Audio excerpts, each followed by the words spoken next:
आज हम पढ़ने वाले एंडोक्राइन ग्लैंड्स और डक्टलेस ग्लैंड, जिसको एंडोक्राइन सिस्टम भी कहा जाता है, अंतःस्रावी ग्रंथियां। हमने देखा था कि जो एंडोक्राइन सिस्टम है वो किसके साथ मिक्स होकर वर्क करता है, नर्वस सिस्टम के साथ। और ये नर्वस सिस्टम के साथ डायरेक्टली कनेक्टेड है। सिग्नल्स जो इसको मिलते हैं वो नर्वस सिस्टम के थ्रू मिलता है, और देन ये हार्मोन सिक्रिएट करता है और एंजाइम सिक्रिएट करता है। बहिस्रावी ग्रंथि, जिसमें हमने पढ़ा था, दो प्रकार की ग्रंथियां होती हैं, एक एक्सोक्राइन और दूसरा एंडोक्राइन। एक्सोक्राइन ग्लैंड्स में हमने देखा था इसमें डक्ट होती हैं, और ये डक्ट के थ्रू, एक पाइप के थ्रू उस स्थान पर पहुंचता है जहां पे इसकी जरूरत होती है, इसकी नीड होती है। जिसमें हमने लार ग्रंथियां देखा था, सलाइवरी ग्लैंड, फिर स्वेटरी ग्लैंड जिसको स्वेद ग्रंथि कहते हैं, यकृत, लीवर और अग्नाशय, पेनक्रियास इत्यादि। एंडोक्राइन ग्लैंड्स अर्थात अंतःस्रावी ग्रंथियां, इस प्रकार की ग्रंथियों में क्या होती हैं, डक्ट नहीं होती हैं, और ये हार्मोन का स्राव करती हैं।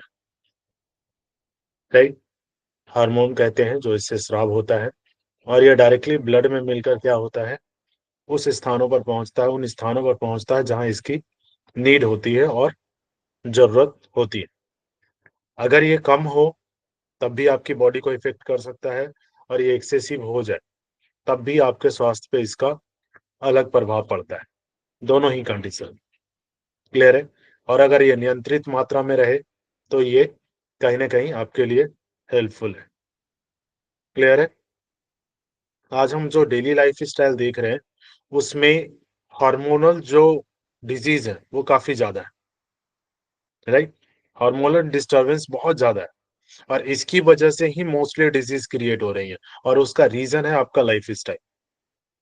राइट, लाइफ स्टाइल में सारी चीजें इंक्लूड हो जाती हैं, चाहे आपका फूड हैबिट हो, चाहे स्लीपिंग हैबिट हो। राइट, तो वर्कआउट हैबिट हो गया, आपका एक्सरसाइज वाली हैबिट हो गई, जो रिलैक्सेसिव लाइफ हो गई है आज के टाइम में, है भाग दौड़ वाली जो जिंदगी है, या तो बिल्कुल आरामदायक जिंदगी है। तो इस कंडीशंस में जो हार्मोनल चेंजेस है कहीं ना कहीं ये काफी ज्यादा डिस्टर्ब हुई हैं, और उसके कारण आज हम मोस्ट ऑफ डिजीज देख रहे हैं, जिसका ट्रीटमेंट आप ये मान के चलें कि आप स्वयं ही हैं। राइट, और इसके जिम्मेदार भी आप खुद ही हैं। अगर आपके हार्मोनल चेंजेस हो रहे हैं, हार्मोनल इफेक्ट हो रहे हैं, तो उसका रीजन कौन है? आप स्वयं। या तो आपका लाइफ स्टाइल, राइट, या तो आपकी जो दिनचर्या है, लाइफ स्टाइल, जो भी चीजें आप कर रहे हैं उसकी वजह से इफेक्ट हो रही है। और उसको ठीक करने का काम आप कर सकते हैं। वो रियलिटी इस बेस पे हो सकती है कि आप सिर्फ अपने लाइफ स्टाइल को चेंज करके, राइट, अपनी बॉडी को एक्टिव करके, लाइफ स्टाइल को चेंज करके वो चीजें क्रिएट की जा सकती हैं। क्लियर है ना। और अब आप ये चीज सोचिए कि हॉर्मोन्स जो बन रहे हैं अगर उसको ऊपर से लिया जाए एज अ इंजेक्ट, तो क्या होगा? उसका साइड इफेक्ट तो बिल्कुल ही होगा। क्लियर है, क्योंकि नेचुरल चीजें अलग हैं, और जो आप अलग से ले रहे हैं वो डिफरेंट है। हमने देखा था टोटल 9 प्रकार की अंतःस्रावी ग्रंथियां होती हैं, एंडोक्राइन ग्लैंड्स, जिसमें सबसे फर्स्ट है पिट्यूटरी ग्लैंड, जिसको पीयूष ग्रंथि भी कहते हैं। यह एक मुख्य अंतःस्रावी ग्रंथि है, मेन है, जो मटर के दाने और आकार की भूरे रंग की मस्तिष्क के आधार पर होती है। ये मटर के दाने के बराबर होती है। इसके दो भाग होते हैं, एंटीरियर लोब और पोस्टीरियर लोब। कौन से हो गए? एंटीरियर लोब और पोस्टीरियर लोब। अग्रज खंड और पश्चज खंड, पीछे की तरफ पोस्टीरियर, आगे की तरफ एंटीरियर। पिट्यूटरी ग्लैंड के अग्रज भाग, जो आगे वाला एंटीरियर लोब है, इससे प्रमुख हार्मोन क्रिएट होते हैं, उत्पन्न होते हैं। जिसमें सबसे पहला हार्मोन है वृद्धि हार्मोन, ग्रोथ हार्मोन, जिसको कहते हैं जीएच। सबसे फर्स्ट कौन सा है? Growth hormone, GH. यह शरीर की वृद्धि के लिए आवश्यक है, जो डेवलपमेंट हो रहा है बॉडी में, राइट, उसके लिए यह इंपॉर्टेंट है। इसकी न्यूनता से शरीर में वृद्धि नहीं होती। राइट, इसके अगर ये कम हो गया, लेस हो गया काफी ज्यादा, तो शरीर की वृद्धि नहीं होगी, और वह व्यक्ति क्या होता है? बौना रह जाता है। राइट, और इसकी अधिकता से शरीर की लंबाई बहुत अधिक बढ़ जाती है। खली को देखा आपने, है ना। तो जिसमें एक्सेसिव हार्मोन होगा, तो उसकी ग्रोथ क्या होगी? अनलिमिटेड हो जाएगी, बहुत ज़्यादा हो जाएगी। और ग्रोथ एक्सेसिव होने का मतलब है आपका शरीर काफ़ी ज़्यादा विशालकाय हो जाएगा। और अगर नहीं हुआ, तो उस कंडीशंस में डेवलपमेंट भी नहीं होगा, और डेवलपमेंट नहीं रहता है तो बौने रह जाते हैं। और ये ज़रूरी नहीं है कि सिर्फ़ बौना ही होना, बॉडी के अदर्स चेंजेस भी इफ़ेक्ट होंगे। क्लियर है? जो बॉडी में जो डेवलपमेंट हो रही है, मेल, फीमेल, राइट? दोनों में डेवलपमेंट्स अलग होते हैं। तो कई लोगों में आपने देखा होगा, चाहे फीमेल हो, चाहे मेल हो, उनमें प्रॉपर डेवलपमेंट नहीं हो पाता है। सिर्फ बॉडी का ही नहीं, पूरे बॉडी पार्ट्स का भी डेवलपमेंट नहीं हो पाता प्रॉपर तरीके से। क्लियर है? जो चेंजेस हो रहे हैं, वो चेंजेस नहीं होते हैं। क्लियर है? उसके बाद एडेनोकॉर्टिट्रोपिक हार्मोन, एसीटीएच, एडेनोकॉर्टिट्रोपिक हार्मोन या एड्रिनल ग्रंथि के कॉर्टेक्स की वृद्धि, विकास एवं उसके निरंतर कार्य करने के लिए आवश्यक होता है। एड्रिनल ग्लैंड कहाँ पे है? अभी हम नीचे पढ़ेंगे, किडनी के पास, किडनी के ऊपर। क्लियर है? इस हार्मोन की कमी बहुत कम होती है, वैसा तो होता नहीं है। यदि हो जाती है, तो इससे क्या होता है? एड्रिनल ग्रंथि की कार्य क्षमता कम हो जाती है। इसकी अधिकता होने पर क्या होता है? बाल बहुत अधिक उगाना, स्त्रियों में असामान्य स्थानों पर बाल उगाते हैं, राइट? जैसे एड्रेनोकॉर्टिट्रोपिक जो हार्मोन है, आपने देखा कई लोगों के बाल बहुत ज्यादा एक्सेसिव होते हैं, हेयर, बॉडी पे हेयर काफी ज्यादा एक्सेसिव होते हैं। उसका रीजन क्या होता है? एड्रेनोट्रॉपिक, राइट? एड्रेनोकॉर्टिट्रोपिक हार्मोन, ये अगर एक्सेसिव हुआ तो वह कमी इसकी मोस्टली कम होती है। देखा गया है ऐसा कमी नहीं होती है, बट एक्सेसिव होने के बाद ये सिम्टम्स आपको देखने में आता है। क्लियर है? इसका शॉर्ट फॉर्म क्या है? एसीटीएच। ये जरूरी नहीं कि फुल फॉर्म दिया जाए। एसीटीएच। रक्तचाप बढ़ जाता है, अगर एक्सेसिव हुआ तो क्या होगा? ब्लड प्रेशर भी हाई हो सकता है। एक्सेसिव हेयर, ब्लड प्रेशर का हाई होना, आपकी स्किन काफी पतली हो जाती है, थिन हो जाती है, जिस पर आंतरिक रक्तस्राव होने के कारण शीघ्र ही नीले पड़ जाते हैं। अगर इनर ब्लीडिंग हुई, तो वो पूरा नीला पड़ जाएगा। क्लियर है? उसके बाद फिर thyroid stimulating hormone, TSH, thyroid stimulating hormone. यह हार्मोन क्या करता है? थायराइड ग्रंथि की वृद्धि, थायराइड ग्रंथि की वृद्धि और क्रियाशीलता को उद्दीप्त करता है, राइट? उसको उद्दीप्त करता है मीन्स उसको स्टिमुलेट करता है। स्टिमुलेट करता है, इसकी कमी होने पर क्या होता है? अब टू अल्प क्रियाता, अब टू अल्प क्रियाता, अब टू ग्रंथि किसको कहते हैं? थायराइड को। क्लियर है? अल्प क्रियाता हाइपोथायराइडिज्म हो जाती है। कम होने पर क्या होता है? इसकी कमी से हाइपोथायराइडिज्म हो जाता है, जिसमें शरीर में कमजोरी आ जाती है, ठंड सहन नहीं होता है, त्वचा काफी शुष्क हो जाती है, मीन्स रफ हो जाती है, बाल झड़ने लगते हैं, बुद्धि कम हो जाती है, पेशियों और जोड़ों में दर्द होता है, मसल्स में और आपके जो जॉइंट्स है उसमें पेन होना स्टार्ट हो जाता है, कम सुनाई देने लगता है और एवं रक्त अल्पता हो जाती है, राइट? स्त्रियों में मासिक स्राव अधिक होने लगता है। इसकी अधिकता होने पर अवटु अति सक्रियता, हाइपो हाइपरथायराइडिज्म हो जाता है, जिसे क्या कहते हैं? थायराइड ग्रंथि बढ़ जाती है और नेत्र गोलक बाहर निकल आते हैं। ये सारे टीएसएच के कम होने से होती हैं। और आप इस तरीके से याद रखेंगे, हाइपो का मतलब क्या होता है? हिप्पोपोटामस, है ना? तो अगर हाइपो हुआ, अगर टीएसएच कम हुआ, तो टीएसएच कम होगा तो क्या होगा? Hypo, right? हाइपो को याद रखेंगे हिप्पो से। हिप्पो क्या होता है? काफी ज्यादा फैट होता है ना? तो हाइपो भी क्या होता है? फैट। हाइपोथायराइडिज्म में क्या होगा? वेट आपका काफी ज्यादा एक्सेसिव हो जाएगा, और ये सारी चीजें होनी शुरू हो जाएंगी, चाहे हेयर लॉस हो गया, राइट, आप ठंड सहन नहीं कर पाएंगे, स्किन रफ हो जाएंगे, ग्रोथ रुक जाएगा, राइट, आपके मसल्स में जॉइंट्स में पेन स्टार्ट होना शुरू हो जाएगा। क्लियर है? तो इस तरीके से याद रखेंगे आप। कम में क्या होगा? हाइपो, और ज्यादा में हाइपर, और हाइपर में क्या होगा? वेट लॉस होता है। अंडर वेट हो जाता है।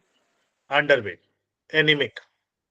ठीक है, तो ये दोनों याद रखेंगे, हाइपर और हाइपो। नेक्स्ट जो इससे हार्मोन निकलता है, जनन ग्रंथि पोषक हार्मोन, जिसको हम गोनाडोट्रोपिक हार्मोन्स या सेक्स हार्मोन्स कहते हैं। स्त्री एवं पुरुष दोनों में निम्न दो जनन ग्रंथि पोषक हार्मोन उत्पन्न करते हैं, राइट। स्त्री और पुरुष में क्या होते हैं? अलग अलग होते हैं, मेल एंड फीमेल में डिफरेंट होते हैं, दोनों में अलग अलग। पूटक उद्दीपक hormone, follicle stimulating hormone, FSH, female में कौन सा निकलता है? FSH, follicle stimulating hormone. Clear हुआ? और स्त्रियों में कौन सा निकलता है? फीमेल में एफएसएच हो गया, और स्त्रियों की डिंब ग्रंथि जिसमें ओवरियन फॉलिकल और ग्राफियन फॉलिकल की वृद्धि एवं उनकी परिपक्वता को उद्दीपित करता है, राइट, उसको बढ़ाता है, उसका डेवलपमेंट को बढ़ाता है, राइट, मेच्योरनेस को मेच्योर करता है, और स्टिमुलेट करता है, उसको उद्दीप्त करता है। तथा पुरुषों में जनन नलिकाओं, जो कि सेमीफेरियस ट्यूबल से होते हैं, को उद्दीप्त करता है, जिससे क्या होते हैं? शुक्राणुओं की उत्पत्ति होती है इस पर। ठीक है, शुक्राणुओं की उत्पत्ति होती है, क्रिएशन होता है मेल्स में। और पित्त पिंडकर हार्मोन, जिसको हम ल्यूटेनाइजिंग हार्मोन कहते हैं, एलएच, या क्या कहता है? ये क्या करता है? ये जो ओवरी है, फीमेल में जो ओवरी है, उसमें प्रोजेस्टेरोन हार्मोन एवं शुक्र ग्रंथियों टेस्टिस में टेस्टोस्टेरोन हार्मोन को नियंत्रित करता है। क्लियर है? एक हो गया एफएसएच और दूसरा हो गया एलएच। क्लियर हुआ? एफएसएच का काम क्या था? फॉलिकल स्टिमुलेटिंग हार्मोन, जो कि फॉलिकल्स, जो ओवरी में जो फॉलिकल्स होते हैं, राइट, उसको क्या करता है? मेच्योर करने का काम करता है, उसके वृद्धि में सहायक होता है। और दूसरा, मेल में क्या करता है? सेमी जो फेरस टिब्यूल्स है, उसको एक्टिवेट करता है, उद्दीप्त करता है, स्टिमुलेट करता है, राइट। और दूसरा हार्मोन जो निकलता है, ल्यूटेनाइजिंग हार्मोन। ल्यूटेनाइजिंग हार्मोन क्या करता है? प्रोजेस्टेरोन और एस्ट्रोजन के लेवल को कंट्रोल करता है। आपको पता है ना, प्रोजेस्टेरोन और एस्ट्रोजन आपके यूट्रस में जो लाइनिंग बनती है एंडोमेट्रियम, उसके लिए इंपॉर्टेंट है, और आपके जो मेंस्ट्रुअल साइकिल चलते हैं उसके लिए इंपॉर्टेंट है। क्लियर है? जो ब्रेकडाउन होता है उसके लिए ये दो हार्मोन काफी ज्यादा इंपॉर्टेंट रोल करते हैं। और अगर इनमें से ये ना निकले, प्रोजेस्टेरोन और एस्ट्रोजन, प्रोजेस्टेरोन ना निकले, राइट, उससे होगा क्या? ये जो लाइनिंग है एंडोमेट्रियम का, वो बनेगा नहीं। क्लियर है? तो इसको ध्यान रखना है। और फॉलिकल क्या है?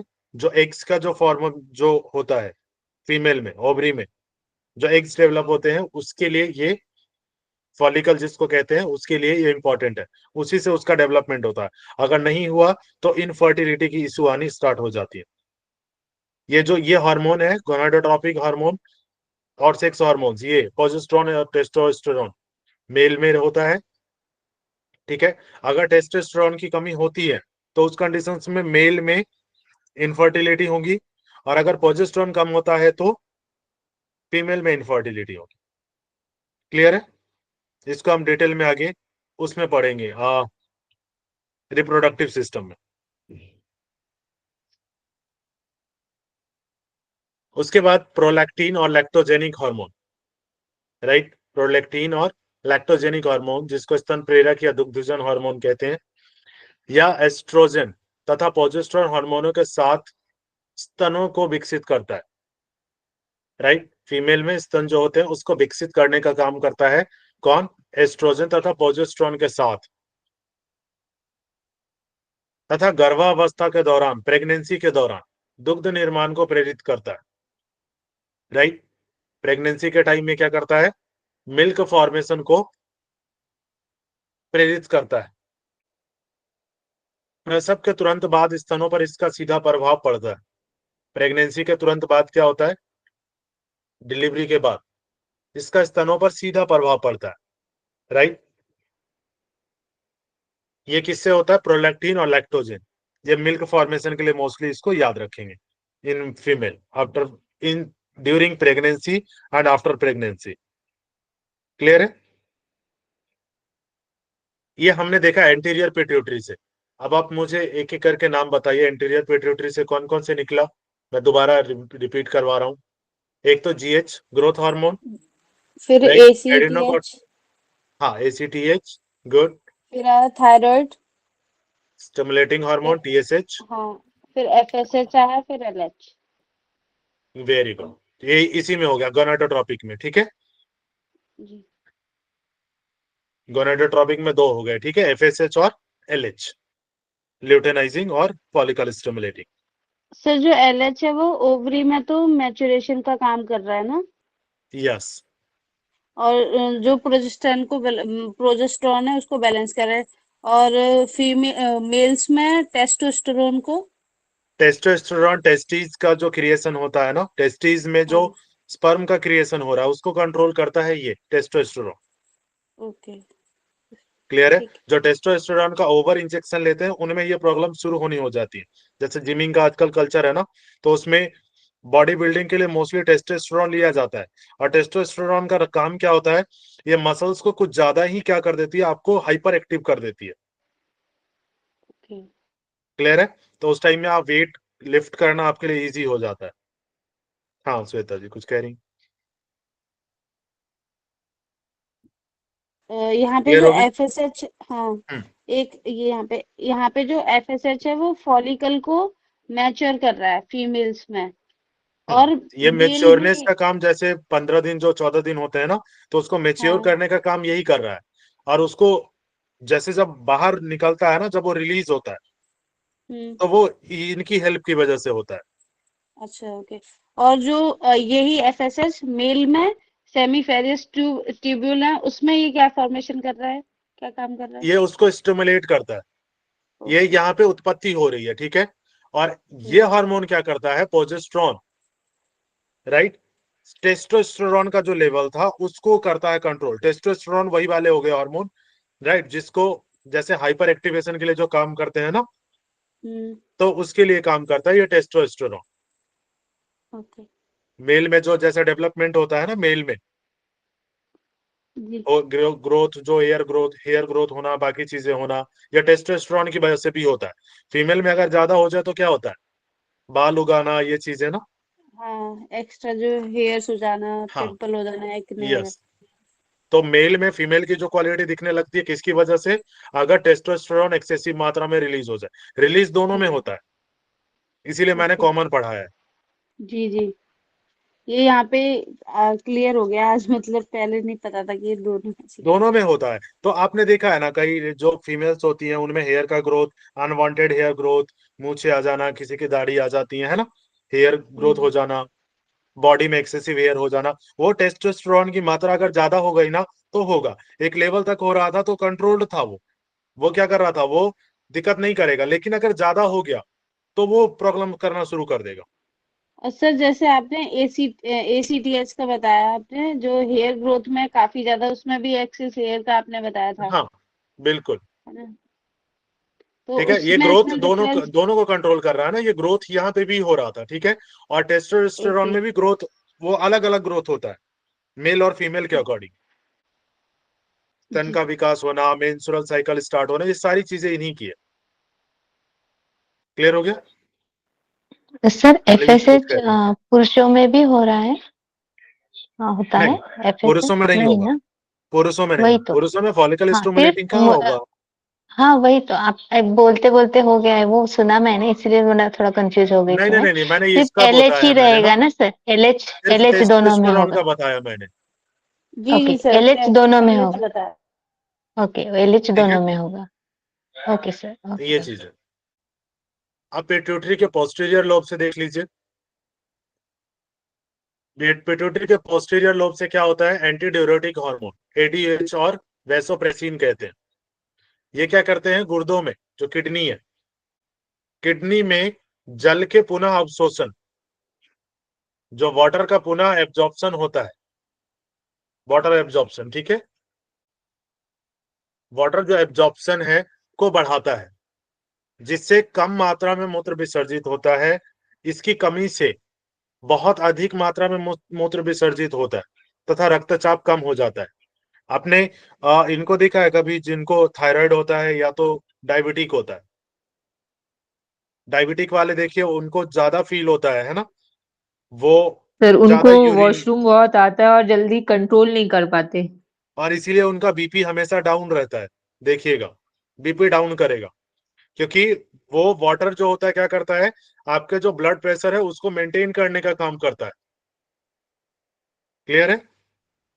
अगर फिल्ट्रेशन रेट ज्यादा हुआ तो फिर आपका रक्तचाप कम हो जाएगा, ब्लड प्रेशर कम हो जाएगा। सर थायराइड में भी होता है? बिल्कुल होता है। ओके। सर कौन सा थायराइड, हाइपर में, हाँ हाइपो या हाइपो में ज्यादा होता है, ठीक है ना, हाइपो में, ओके ओके। हाइपोथायरॉयडिज्म। इसकी अधिकता से क्या होगा, बहुत कम मात्रा में मूत्र विसर्जित होता है, होगा तथा रक्तचाप बढ़ जाता है। अगर कम हुआ तो क्या होगा, बढ़ जाएगा ब्लड प्रेशर, और बीपी ज्यादा बढ़ हुआ तो जाएगा, ब्लड प्रेशर कम कम हो हो जाएगा। जाएगा। अपोजिट होता है, ठीक है। नेक्स्ट इससे हार्मोन निकलता है ऑक्सीटोसिन। ऑक्सीटोसिन का काम क्या है, स्त्रियों में इसकी क्रिया स्तन एवं गर्भाशय तक सीमित है, राइट, ब्रेस्ट और सर ये आप पिट्यूटरी के पोस्टीरियर वाले हार्मोन बता रहे हैं? यूट्रस तक सीमित है। पुरुषों में इसकी क्रिया अज्ञात है, इसका अभी तक इतना क्लियर नहीं हो पाया है। बाकी यह स्त्री के स्तनों की माइ मायोपिथिलियम कोशिकाओं, राइट, मायोपिथिलियम सेल स्त्री संकुचित करती है, जिससे एकदम से दूध बाहर आता है। ऑक्सीटोसिन, आपने एक चीज देखा है कि जो बच्चे होते हैं वो दूध को खींच नहीं सकते हैं, है ना, उनका माउथ बहुत छोटा होता है और ना उनमें इतनी ताकत होती है कि वो मिल्क को खींच सके, राइट। लेकिन क्या होता है, दूध का स्राव अपने आप होता है ना, वो जैसे ही मुंह लगाएंगे वैसे ही मिल्क निकलना स्टार्ट हो जाएगा। ये किसकी वजह से होता है, ऑक्सीटोसिन की वजह से। ऑक्सीटोसिन। क्लियर है। नहीं तो बच्चों में इतनी ताकत नहीं होती है कि वो दूध को खींच सके, खींच नहीं पाएंगे वो। क्लियर हुआ। और कई बार आपने देखा होगा मिल्क अपने आप भी निकलता रहता है, वो सिर्फ किसकी वजह से होता है, ऑक्सीटोसिन की वजह से। मिल्क रिलीजिंग का काम करता है ये, उसको रिलैक्स करने का। और यह क्या करता है, मायोमेट्रियम, गर्भाशय जो मैंने तीन बताया आपको, है ना, एंडोमेट्रियम, मायोमेट्रियम और एक्सो। क्लियर है। एंडो सबसे अंदर, मायो सेंटर वाला, राइट। सर एक बार फिर से और बता दीजिए। तीन लेयर होती हैं यूट्रस की, एंडोमेट्रियम, मायोमेट्रियम और एक्सोमेट्रियम। क्लियर है।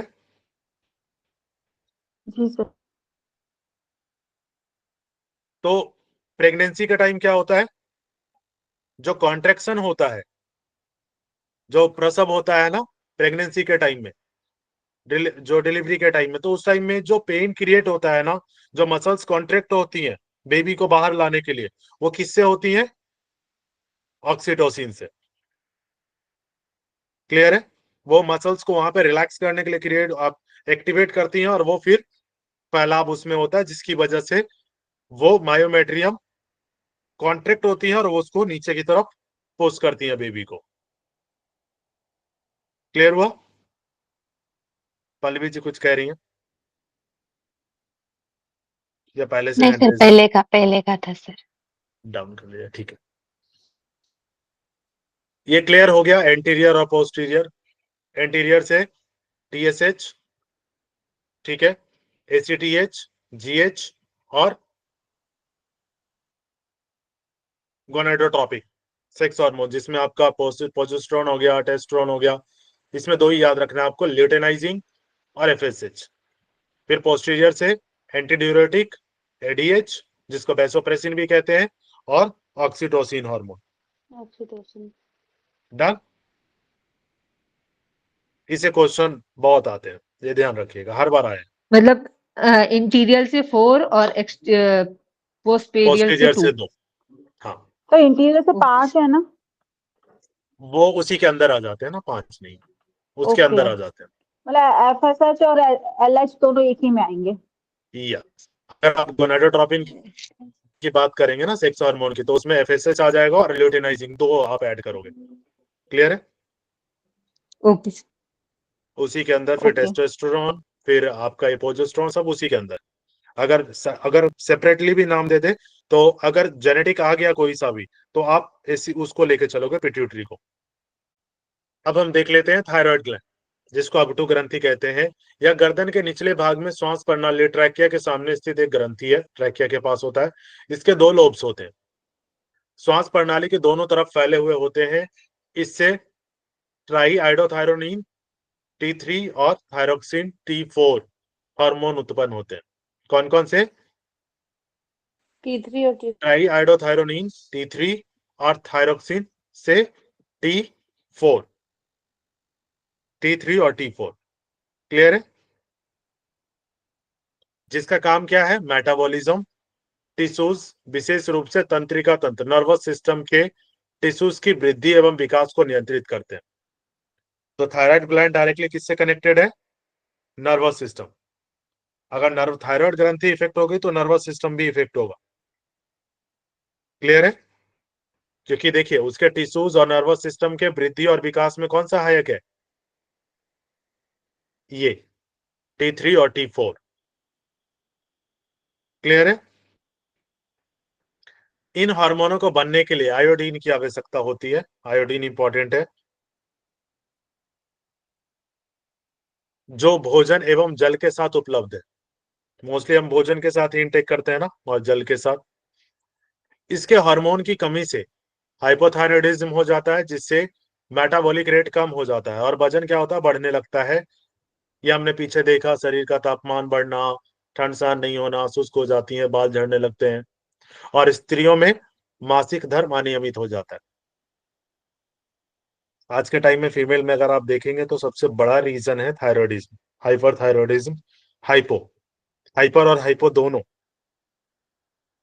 अगर पीसीओडी की प्रॉब्लम्स देखें और पीसीओएस की प्रॉब्लम आज के टाइम में देखें, या फीमेल रिलेटेड इनफर्टिलिटी देखें, सबसे बड़ा रीजन है थायराइड, चाहे वो हाइपर हो चाहे वो हाइपो हो। तो क्लियर ये है? भी तो लाइफस्टाइल से ही रिलेटेड है। लाइफस्टाइल लोग की ये तो अच्छी नहीं मैंने होती आपको तभी पहले ही बताया था पीसीओडी ना। वो टीएसएच, तो पीसीओडी तो टीएसएच आजकल कहाँ से बहुत निकल रहा देखने को था? मिला है। एक चीज देखिए, जो पिट्यूटरी ग्लैंड है ना, उसको नेचुरल ग्लैंड भी कहा जाता है। वो आपके लाइफ स्टाइल पे डिपेंडेंट है। आपका लाइफ स्टाइल ही उसको इफेक्ट करता है सबसे ज्यादा, पिट्यूटरी को, और कुछ भी नहीं है। क्लियर है? और टीएसएच कहाँ से निकल रहा था? पिट्यूटरी। ये टीएसएच पिट्यूटरी से निकल रहा था। जब थायराइड स्टिमुलेटिंग है डिस्टर्ब हो गया, तो थायराइड डिस्टर्ब होगा कि नहीं होगा? उसको स्टिमुलेटिंग हार्मोन मिला ही नहीं, तो वो कहां से सिक्रिएट कर देगा? टीएसएच कहां से, T3 T4 कहां से निकालेगा? निकालेगा क्या? नहीं निकालेगा। तो आप सोचिए कि डिस्टर्ब हुआ कहां से? डायरेक्टली पिट्यूटरी से। और पिट्यूटरी कैसे डिस्टर्ब हुआ? आपकी लाइफ स्टाइल से। और इसके हार्मोन की अधिकता से क्या होगा? हाइपरथायरॉयडिज्म, जिससे क्या होती है? मेटाबॉलिक रेट बढ़ जाता है, शरीर का तापमान सामान्य से अधिक हो जाना, नाड़ी गति बढ़ जाती है, वजन घटने लगता है, तंत्रिका तंत्र की उत्तेजना बढ़ जाने से जो पार्किंसंस है ना, पार्किंसंस, फिंगर्स में मूवमेंट, बॉडी में कंटिन्यूअस मूवमेंट रहना, दिल की धड़कन बढ़ जाना, लंबे टाइम रहेगा तो गॉइटर हो जाता है, जिसमें थायराइड ग्रंथि बढ़ जाती है और फूली सी दिखाई देती है, आंखें बाहर की तरफ दिखने लगती है। क्लियर है?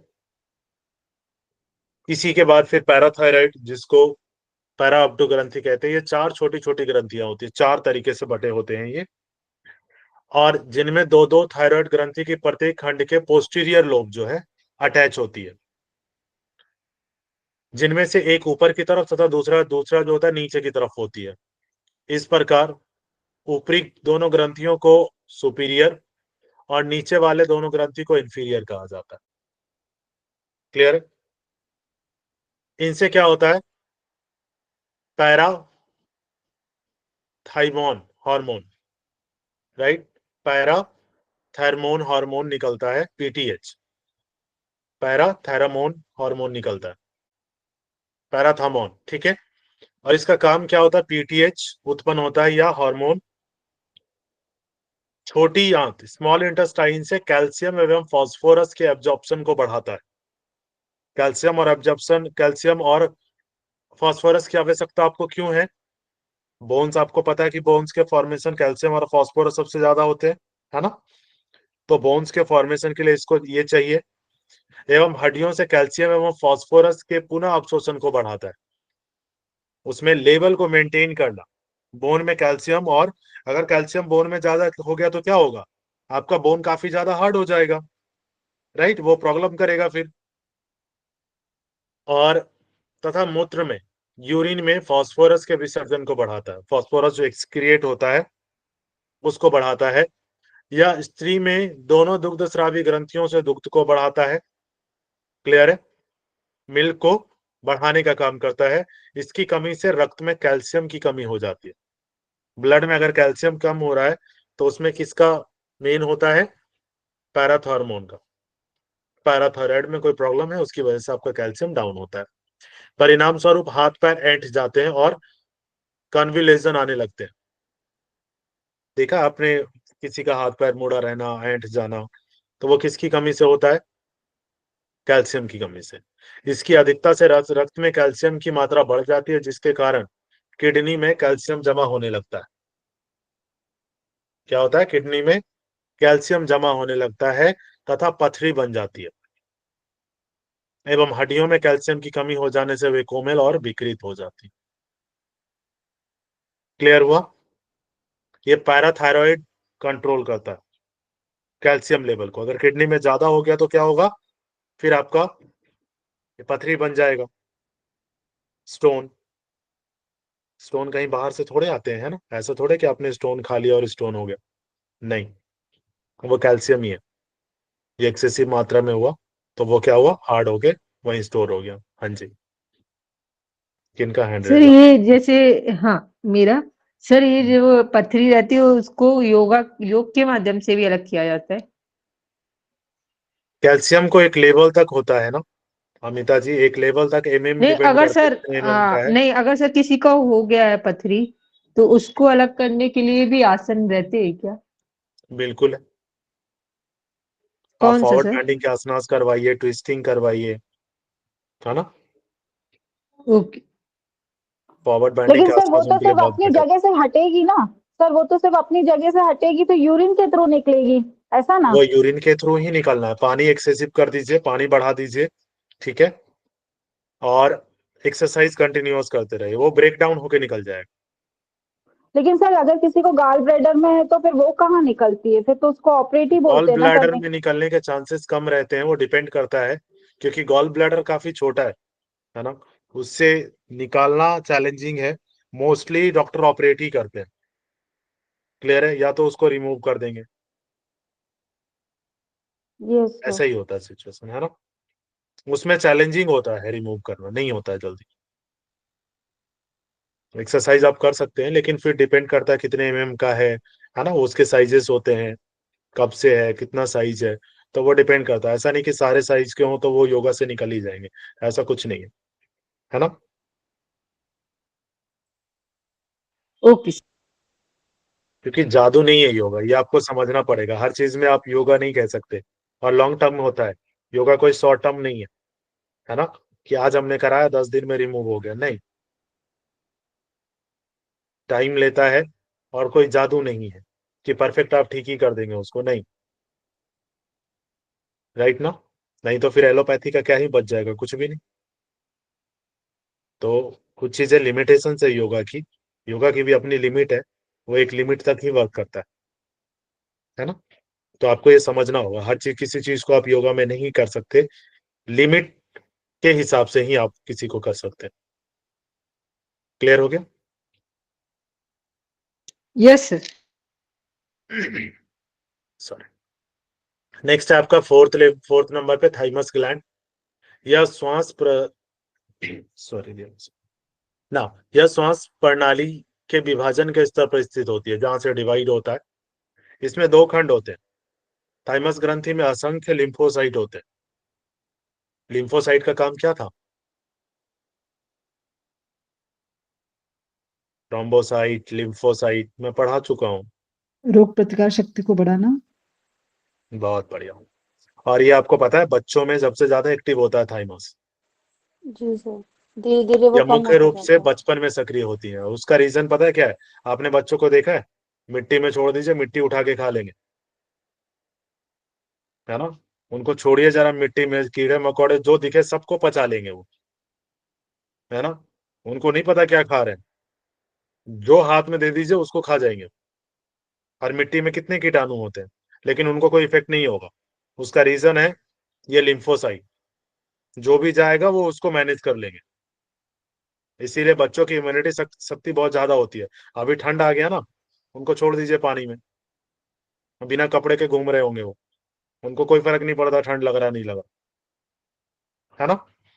तो लिम्फोसाइट क्या करता है, उनकी इम्यूनिटी सिस्टम को काफी ज्यादा इंप्रूव करके रखता है। क्लियर है? वो उनके लिए वो फाइट कर रहे होते हैं। और एडोलसेंट तक पहुंचते पहुंचते इसका विकास हो जाता है, काफी हद तक हो जाता है। इसके बाद ग्रंथि पुनः क्या होती है, कॉन्ट्रैक्ट हो जाती है, सिकुड़ जाती है। एंटीबॉडी उत्पन्न करने तथा शरीर की रोग क्षमता इम्यूनिटी बनाए रखने में थाइमस ग्रंथि की महत्वपूर्ण भूमिका होती है। लैंगिक परिपक्वता से पूर्व बचपन में थाइमस ग्रंथि लिंग ग्रंथि और सेक्स ग्लैंड की परिपक्व नहीं होने देती है। आप समझ आया? एडोलसेंस से पहले ये क्या करता है, जो सेक्स ग्लैंड है उसको परिपक्व होने नहीं देता है। जब थाइमस ग्लैंड सिकुड़ती है ना, उसके बाद प्यूबर्टी शुरू होती है, सेक्स हार्मोन्स रिलीज होना, सेक्स ग्लैंड्स डेवलप होना, रिलीज करना शुरू करता है। क्लियर हुआ? सर मेरा एक क्वेश्चन था। हाँ मेगा जी। सर ये ग्लैंड बड़ों में खत्म हो जाती है ऐसे बोल सकते हैं अपन? सिकुड़ जाती है, खत्म नहीं हो जाती है, सिकुड़ जाती है। इसका वर्क होना कम हो जाता है, बहुत कम हो जाता है, बंद ही हो जाता है ऑलमोस्ट। मतलब ये एंड ऑफ द बॉडी, मतलब बॉडी जब तक है तब तक ये ग्लैंड उनमें है, ऐसा अपन कह सकते हैं? बिल्कुल, हाँ बिल्कुल होंगी। खत्म कहाँ हो जाएगा, होती है, सिकुड़ लेकिन जाएगी तब तक। डीएक्टिवेटेड मोड में हो जाती है।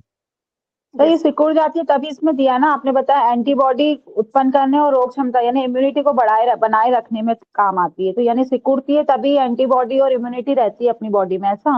नहीं नहीं नहीं नहीं, एंटीबॉडी जो होती है वो थाइमस ग्लैंड जब एक्टिव होता है ना तो ज्यादा होती है। जब ये सिकुड़ता है तो सेक्स ग्लैंड्स डेवलप होना शुरू होते हैं, और वो सेक्स हार्मोन्स रिलीज करना शुरू करते हैं, ये बताया मैंने। ओके। ये क्लियर। जब डीएक्टिवेट हो जाती हैं, जब ये अंदर ही होती हैं, ऐसा नहीं बाहर कहीं चली जाती है निकल के, खत्म ही हो जाता, नहीं। ये एडोलसेंस के टाइम में डीएक्टिवेट हो जाते हैं, ये अपना काम करना बंद कर देंगे। इसकी जगह काम कौन करेगा? व्हाइट ब्लड सेल्स, याद है रक्त में जो व्हाइट ब्लड सेल्स था, यस सर। वो काम करेगा। और उसका काम भी क्या था, वहां पे भी तो लिम्फोसाइट थे ना, वहां पे भी इम्यूनिटी थोड़ा सा। ये इम्यूनिटी को स्ट्रॉन्ग करना होता है। हाँ, और लिम्फोसाइट दोबारा से डेवलप होने लगते हैं। अगर आपने देखा होगा किसी को कैंसर हो रहा हो, कैंसर, या जब मैंने बताया था याद है या भूल गए, जी सर। है ना, या इन्फेक्शन हो, कोई सीवियर इन्फेक्शन हो, इनर इन्फेक्शन, तो लिम्फोसाइट खुद को डेवलप करना शुरू करता, बढ़ाना शुरू करता, डब्ल्यूबीसी उसी का पार्ट था ना। थ्रोम्बोसाइट, लिम्फोसाइट पढ़ाया था मैंने। हाँ, किनका क्वेश्चन है? सुमिता जी। सर इसीलिए शायद मतलब ऐसा बोलते हैं कि 7 इयर्स से कम बच्चों को हार्ड आसनास नहीं कराने चाहिए क्योंकि थाइमस ग्लैंड पे असर पड़ता है। उनके लिए बैलेंसिंग होता है, ऐसा अभी तक तो रिसर्च में नहीं है ना। कोई ऐसा ओके। रिसर्च अभी तक तो नहीं दिखा है, मैंने रिसर्च पेपर्स जो पढ़ी हैं, जो भी पढ़ी हैं, बट उसमें ऐसा दिखा नहीं है। ये देखिए, ये जो थायराइड ग्लैंड है सबसे ऊपर, ट्रैकिया के ऊपर लगा हुआ है। थाइमस कहाँ पे है? ये देखिए, ये वाला हिस्सा थाइमस। इसका राइट लोब, लेफ्ट लोब, ये दो तरीके से डिवाइडेड होगा। क्लियर हो गया? फिफ्थ नंबर पे एड्रिनल। एड्रिनल, और इसको सुप्रारेनल ग्लैंड भी कहते हैं। ये कहाँ होता है? लंबर रीजन में होता है, और प्रत्येक किडनी, जो गुर्दे हैं, प्रत्येक किडनी के ऊपरी किनारे से टच्ड रहती है, कॉन्टेक्ट में रहती है। इसके दो भाग होते हैं, एड्रिनल कॉर्टेक्स, राइट। इससे कई हार्मोन उत्पन्न होते हैं, जिन्हें क्या कहते हैं? सामूहिक रूप से कॉर्टिकोस्टेरॉइड कह देते हैं। इनकी न्यूनता से क्या होती है? ब्लड की कमी, हाई लो ब्लड प्रेशर, पेट में दिक्कत होना, भूख नहीं लगना, वजन घटना, कमजोरी तथा त्वचा में पिगामेंटेशन हो जाना। इसकी अधिकता से अस्थियां पोली हो जाती है, मीन्स वो मुड़ जाती हैं, उस तरीके से होती है ना। विशेष रूप से मेरुदंड की डिजेनरेट होना शुरू होती हैं। कमर दर्द रहना, स्त्रियों में मासिक धर्म का ना होना, पुरुषों में नपुंसकता हो जाना, तथा बाल बहुत उगते हैं। ये हमने पीछे भी देखा था, एड्रिनल कॉर्टेक्स से ना, राइट। रक्त में पोटेशियम की कमी हो जाती है, जिससे शरीर सुन्न होना शुरू हो जाता है। शरीर पर कीड़ों सा रेंगना, है ना। कई बार क्या होता है, जैसे कई बार फील होता है ना आपको कि कुछ चल रहा है अंदर, झुनझुनी टाइप की, सुई जैसी चुभन होना, रात्रि जी में सर। आपको ज्यादा एक्सेसिव यूरिन फील होना, और स्त्री में दाढ़ी मूछे आ जाना, ये एड्रेनल कॉर्टेक्स के कारण होता है। एड्रेनल कॉर्टेक्स को मुख्यतः तीन भागों में विभाजित किया गया है। ग्लूकोकॉर्टिकॉइड। ग्लूकोकॉर्टिकॉइड्स क्या करता है? ये कार्बोहाइड्रेट, प्रोटीन, और जो बसा है, फैट, उसके मेटाबॉलिज्म को नियंत्रित करता है। कौन? ग्लूकोकॉर्टिकॉइड्स। इनमें यात्र एलर्जी जन्य प्रतिक्रिया, एलर्जिक रिएक्शंस समाप्त हो जाती हैं, और ये शोधरोधी, एंटी इन्फ्लामेटरी हो जाते हैं। इन्फ्लामेशन नहीं होता है। फिर आता है मिनरलोकॉर्टिकॉइड। इसका खनिज जो होता है, इसका कार्य क्या है? जो खनिज है, मिनरल्स है, मिनरल्स के मेटाबॉलिज्म को कंट्रोल करता है। मिनरल्स के मेटाबॉलिक को कंट्रोल करता है, और ये किडनी की जो नलिकाएं हैं द्वारा सोडियम के पुनराअवशोषण, रीअब्जॉर्प्शन को बढ़ाता है। जो सोडियम का रीअब्जॉर्प्शन है ना, उसको बढ़ाता है। फिर सेक्स स्टेरॉइड्स, राइट। थर्ड क्या है? Sex steroids. इसका संबंध क्या है? रिप्रोडक्शन तथा लैंगिक विकास से होता है। स्टेरॉइड का काम क्या है? रिप्रोडक्शन और लैंगिक विकास से होता है। क्लियर है? इसका सेकंड जो है, पहला एड्रिनल कॉर्टेक्स हमने पढ़ लिया, सेकंड एड्रिनल मेड्यूला, दूसरा भाग क्या है? Adrenal medulla. यह बाह्य रोग आक्रमण जो होता है से शरीर की रक्षा करने के लिए अत्यंत महत्वपूर्ण है। इसका न्यूनता से क्या हो सकता है? रक्तचाप कम हो सकता है, तथा अल्प ग्लूकोज रक्तता, हाइपरग्लाइसीमिया हो जाता है। हाइपरग्लाइसीमिया क्वेश्चन आया था जून में, है ना। हाइपर कैल्सीमिया क्वेश्चन आया था, याद है? हाइपोकैल्सीमिया क्या था? श्वेता जी, याद है क्या? जी सर। हाइपोकैल्सीमिया याद आया? जून के पेपर में था। नहीं है। वो उन्होंने पूछा था ना कि अगर आपके शरीर में ग्लूकोज कम हो जाए तो क्या, कौन सी बीमारी होगी, उसको क्या कहेंगे? अच्छा। हाँ ये याद आया आया? था, आया था। हाँ। ये हाइपोकैल्सीमिया ही था, राइट। देखिए यहाँ अल्प ग्लूकोज की ग्लूकोज कमी रक्तता से क्या कहलाया, हाइपो, मैचिंग में आया था ना सर? हाँ मैचिंग में था, तो और भी हाइपोकैल्सीमिया ऑप्शन दिया हुआ था ना, मैचिंग नहीं था, ऑप्शन था। अच्छा हाँ ओके। ठीक है, मैचिंग में था, इसमें हाइपोकैल्सीमिया भी एक था। क्लियर हुआ? तो यहाँ ध्यान रख लीजिएगा, अगर रक्त में ग्लूकोज की कमी हो जाए तो क्या कहेंगे, हाइपोकैल्सीमिया। हाइपोग्लाइसीमिया। क्लियर है? सर ऐसा क्वेश्चन नहीं था, वो था rickets disease is found in childhood due to. जून में, हाँ जी सर, ऐसा था जिसमें हाँ तो वो हाइपोकैल्सिया हाइपोकैल्सीमिया ही होगा, पोटेशियम की कमी, हाइपोकैल्सीमिया होगा। आयोडीन कमी, ऐसे आया था क्वेश्चन। हाँ वो तो वो रिकेट कैल्शियम की डिसीज कमी बताया होती है था। ना, अगर जैसे बच्चों में तो रिकेट्स की रिकेट्स तो प्रॉब्लम खाली होती है, ये कैल्शियम पूछा की था। कमी से होता है ना। हाँ तो वो हाइपोकैल्सीमिया कहेंगे उसको, ठीक है। इसको हाइपोग्लाइसीमिया कह रहे हैं, उसको क्या कहेंगे, हाइपोकैल्सीमिया।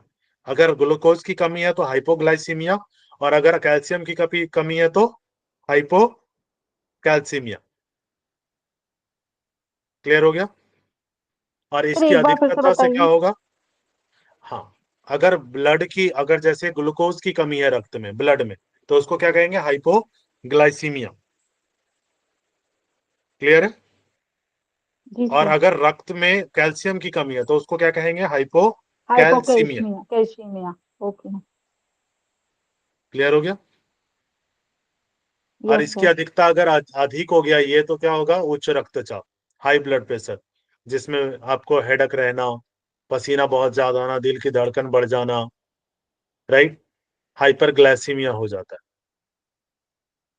हाइपरग्लाइसीमिया हो गया अगर ग्लूकोज ज्यादा है, ग्लूकोज कम हुआ तो हाइपो, ग्लूकोज ज्यादा हुआ तो हाइपर, कैल्शियम ज्यादा हुआ तो हाइपर कैल्सीमिया, और कैल्शियम कम हुआ तो हाइपोकैल्सीमिया। इसको हम लोग कल पढ़ेंगे, ठीक है। पेनक्रियाज थोड़ा सा लंबा है, या पेनक्रियाज पढ़ ही ले, छोटा ही है, बाकी स्प्लीन से कल देखेंगे, ठीक है। अग्नाशय में लैंगरहैंस की द्वीपिकाएं, isolates of Langerhans in the pancreas. अग्नाशय क्या है, पेनक्रियाज डक्ट युक्त ग्रंथि होती है जिसमें पाचक रस, डाइजेस्टिव जूस उत्पन्न होकर अग्नाशयिक पेनक्रियाटिक डक्ट द्वारा कहां पहुंचती है, ड्यूडेनम में। लेकिन पेनक्रियाज में कुछ कोशिकाएं गुच्छों के रूप में छितरी हुई पाई जाती हैं, जिसको क्या कहते हैं, कुछ सेल्स होती हैं, उसको क्या कहते हैं, लैंगरहैंस की द्वीपिकाएं, आइसोलेट्स ऑफ लैंगरहैंस। ये अंतःस्रावी ग्रंथियां होती हैं, जो सेल्स होती हैं ये क्या होती हैं, एंडोक्राइन ग्लैंड होती हैं, और इनमें से कौन कौन से निकलते हैं, ग्लूकेगॉन, इंसुलिन। क्लियर है? इनकी न्यूनता से क्या होता है, डायबिटिक, और इनकी अधिकता से क्या होगा, हाइपोग्लाइसीमिया, अल्प ग्लूकोज रक्तता। इंसुलिन और ग्लूकेगॉन, ग्लूकोज के लेवल को कंट्रोल करते हैं इंसुलिन और ग्लूकेगॉन। इसको एंड ही कर लें क्या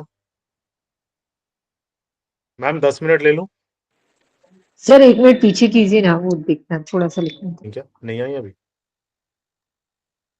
सर आ गई हूँ मैम।